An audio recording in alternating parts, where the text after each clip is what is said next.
So in this Robinhood tutorial video, I will be showing you guys how to buy Polygon cryptocurrency here on Robinhood. So once Robinhood, the app's opened up at the bottom, press the magnifying glass. Then once you're here at the top in the search bar, go ahead and start typing in Polygon. So once Polygon is selected, ticker symbol POL, you can just go ahead and select it. Once you're on this page at the bottom, press the big green buy button. Now once you're on this page, you can, first of all, you can go to the top right and change the order type. So you can do a market order in Canadian dollars or a market order in POL.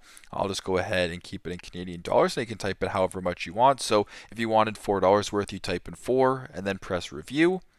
Now you can review the order here by checking the amount that you're purchasing, the fees, the cost, and if this looks good at the bottom, you can swipe up to submit the order. So very simple, very straightforward. That is how to buy Polygon cryptocurrency here on Robinhood. Thanks again for watching and hope this helps.